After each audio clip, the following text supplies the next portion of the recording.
नमस्कार। मेरा नाम सुभाष डावर है।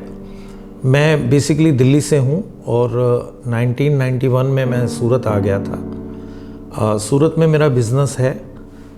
टेक्सटाइल एम्ब्रॉयडरी मशीन्स एक्सपोर्ट और इंपोर्ट बिज़नेस से मैं जुड़ा हुआ हूँ। मैंने 2-3 बॉलीवुड की फ़िल्में भी बनाई हैं, लेकिन अभी मैं फुल फ्लैश बिज़नेस में हूँ अपनी फैमिली के साथ, अपने बच्चों के साथ। और मैं जुड़ा हुआ हूँ शॉर्ट फिल्म मंत्रा से। शॉर्ट फिल्म मंत्रा एक एकेडमी है, एक कंपनी है जिससे मैं पिछले कुछ सालों से जुड़ा हूँ। अभिषेक जी इसके डायरेक्टर हैं और मुझे बहुत खुशी है आज उन्होंने मुझे बुलाया है मेरी अपनी बात करने के लिए, मुझे खुद से आप लोगों से रूबरू करवाने के लिए। तो मैं शुरू करता हूँ अपनी जर्नी। एक्चुअली मैं दिल्ली से हूँ, दिल्ली में मेरी स्टडी हुई, मैं दिल्ली में पढ़ा लिखा, मेरा बचपन सारा दिल्ली में गुजरा। और आज से कुछ 30-31 साल पहले 1991 में मैं सूरत आ गया था। दिल्ली में मेरा बेसिक बिज़नेस फ़ोटोग्राफ़ी था। शुरू से ही मैं आर्ट से जुड़ा हुआ हूँ। मैं स्टोरी लिखता था, मैं फ़ोटोग्राफ़ी करता था, गाने लिखता था, कविताएं लिखता था। उस दौरान मेरी कविताएं, मेरे गाने न्यूज़पेपर्स में भी आते थे, रेडियो में भी आते थे। और कॉलेज लाइफ में भी मैं हमेशा आर्ट से जुड़ा रहा। मैं अपनी कॉलेज मैगज़ीन का एडिटर था, स्टोरीज़ लिखता था। मुझे ध्यान है 1985 में एक स्टोरी कंपटीशन हुआ था दिल्ली यूनिवर्सिटी में। उसमें मुझे गोल्ड मेडल मिला था। खालिस्तान का बहुत चर्चा थी उस दौरान, पंजाब समस्या की। उसी के ऊपर एक स्टोरी कंपटीशन था जिसमें मैंने फर्स्ट प्राइज़ जीता था। भीष्म साहनी जो बहुत बड़े फिल्मकार हुए हैं, बहुत बड़े स्टोरी राइटर थे, उनके हाथों मुझे वो अवार्ड मिला था। उसके बाद मैं सूरत आ गया। एक्चुअली दिल्ली में परिस्थितियाँ बहुत अच्छी नहीं थी फाइनेंशियल वाइज, तो मुझे नौकरी करने के लिए सूरत आना पड़ा। और मैं अपने रिश्तेदारों के साथ, उनके साथ मैं एज ए सर्विस मैन मैंने उनके साथ काम किया, मैंने उनके यहाँ नौकरी की। मेरे लिए बहुत मुश्किल था एक्चुअली। मैं आर्ट लाइन से था और यहाँ पे सूरत में टेक्सटाइल का इतने बड़े बिज़नेस जो मेरी समझ से बाहर रहते थे। अक्सर मैं बड़ा परेशान रहता था शुरू में, लेकिन मेरी मजबूरी थी और मुझे यहाँ रहना था, मुझे काम करना था, तो मैंने वो सीखना शुरू किया। मैंने 3-4 साल में ही मैंने बहुत अच्छे से उनका बिज़नेस संभाला, उनका बिज़नेस बहुत बड़ा ग्रो किया। वो लोग नॉर्मली डोमेस्टिक का ही बिज़नेस था उनका टेक्सटाइल का, लेकिन जब से मैं आया और मैंने उनका एक्सपोर्ट बिज़नेस स्टार्ट किया, वो एक्सपोर्ट बिज़नेस बहुत अच्छा रहा। उसी के सारे मैंने विदेश यात्राएं की। मैं दुबई गया, मॉरिशस गया, सिंगापुर गया और मेरे बहुत बढ़िया अच्छे संपर्क हो गए। कुछ टाइम बाद उनके एक पर्टिकुलर बिज़नेस में बहुत ज़्यादा तकलीफ़ें आई, तो उन लोगों का बिज़नेस ख़त्म हो गया। तो हालात ये थे कि वो भी रोड पे थे और मैं भी रोड पे था। फिर मैंने अपना धीरे धीरे क्योंकि मेरे संबंध सब फॉरेन बायर से हो चुके थे, तो मैंने दलाली का काम शुरू किया। कमीशन बेस पे मैं उनको यहाँ से माल दिलवाता था और मुझे कमीशन मिलता था।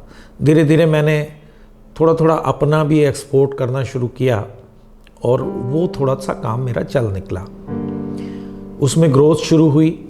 लेकिन फिर एक टाइम ऐसा भी आया जब हमारे अटल बिहारी वाजपेयी जी हमारे देश के प्रधानमंत्री थे, परमाणु विस्फोट हुआ था और उस दौरान पूरे देश के हालात ऐसे बदल गए थे, US डॉलर्स की वैल्यू बदल गई थी, तो मेरा बिज़नेस भी एकदम ठप जैसा हो गया। काफ़ी टाइम परेशान रहा। उसके बाद मुझे किसी ने बताया कि चाइना से बहुत सारा माल इंपोर्ट होता है इंडिया में, अगर वहाँ जाके ट्राई की जाए तो काफ़ी कुछ नया बिजनेस मिल सकता है। तो मैं किसी तरीके से चाइना पहुँच गया। चाइना मैंने बहुत स्टडी की, वहाँ मैंने बहुत सारे सैंपल इकट्ठे किए कि मैं इनमें से कोई ना कोई एक बिज़नेस जाके वापस इंडिया करूँगा। वो सैंपल मैं लेके आया सूरत में, यहाँ पे बॉम्बे गया, आगरा गया, दिल्ली गया, बहुत जगह मैंने वो सैंपल्स दिखाए। अल्टीमेटली मुझे ये समझ आया कि जो बिज़नेस अगर करना है सूरत में बैठ के, तो वो सूरत की ही कोई ना कोई आइटम होनी चाहिए। तब मैंने जो एम्ब्रॉयडरी मशीन का धागा लगता है उसका बिज़नेस और साथ में एम्ब्रॉयडरी मशीन का बिज़नेस शुरू किया। एम्ब्रॉयडरी मशीन उस दौरान ये कंप्यूटराइज एम्ब्रॉयडरी मशीन होती है, जो ऑटोमेटिक मशीनें हैं जो कपड़े पे एम्ब्रॉयडरी करती हैं। उस दौरान ये सारी मशीनें ना ज़्यादातर जापान से आती थी और जापान की मशीनें बहुत महंगी होती थी। हमने चाइना की मशीनें इंट्रोड्यूस की और वो उनकी कंपेयर में बहुत सस्ती थी। और सूरत में भी जो कपड़ा बनता था, जो साड़ियाँ बनती थी, ड्रेसेस बनते थे, उनकी कॉस्ट बहुत कम होती थी, 100, 200, 300 रुपये में ही साड़ीज मिलती थी। हमारे एम्ब्रॉयडरी मशीनें जब यहाँ पे लगानी शुरू की तो वैल्यू एडिशन का काम शुरू हुआ। तो यहाँ पे एम्ब्रॉयडरी साड़ियों पे और ड्रेसेस पे उनकी कॉस्ट बढ़ने लग गई, उनका कीमतें बढ़ने लग गई और नई क्रांति आनी शुरू हो गई। तो हमने फिर एक वक्त ऐसा आया कि इतनी एम्ब्रॉयडरी मशीनें दी, इतना बिजनेस दिया चाइना वालों को भी और अपने सूरत वालों को भी, कि सूरत की ज़बरदस्त ग्रोथ शुरू हो गई। और यहाँ पे एक दौरान साड़ी जो 100-200 रुपये, 300 रुपये में मिलती थी, वही 5000, 6000, 7000 ऐसे रेटों में बिकनी शुरू हो गई। तो उसके बाद जब हमने एक वक्त ऐसा देखा, बहुत ऊंचाई देखी इस बिज़नेस में, हमने टॉप देखा इसका। फिर जब बहुत पैसा आ जाता है तो वो जो आर्ट वाला कीड़ा है, जो वो फोटोग्राफी वाला कीड़ा है, वो वापस जागा और मैं बॉलीवुड पहुंच गया।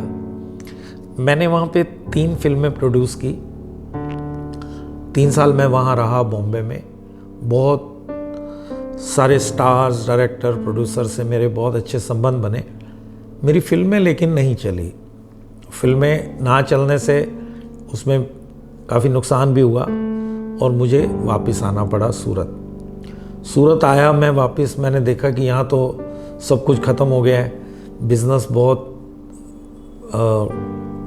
कम हो गया है, मेरे कंपटीटर बहुत इस लाइन में घुस गए हैं। लेकिन मैंने चाइना की वो फैक्ट्री जिससे मैंने शुरू से ही मैं काम कर रहा था, उसने मेरा काफ़ी सपोर्ट किया और वापस मैं अपने दोनों बेटों को लेके इसी बिज़नेस में मैंने दोबारा से काम शुरू किया। बहुत मेहनत लगी, लेकिन मेहनत करते रहे, सच्चे मन से हम लगे रहे, नीयत हमारी साफ़ थी। हमने वापस आज वो फिर मुकाम खड़ा कर लिया है। आज हम फिर अपने बिज़नेस में हम आज उसी स्टेज पे हैं जिस स्टेज में उस दौरान थे। मैंने बॉलीवुड में भले ही नुकसान किया या मैं वापस आ गया फिल्मों को छोड़ के, लेकिन मेरे संबंध हमेशा सबसे बहुत अच्छे रहे। आज भी मेरे संबंध बहुत अच्छे बड़े बड़े फिल्म स्टार, डायरेक्टर्स सबसे हैं और मैं उनके टच में रहता हूँ। आज बिज़नेस कर रहे हैं और भगवान करेगा ये बिज़नेस ऐसे ही चलेगा। Thank you.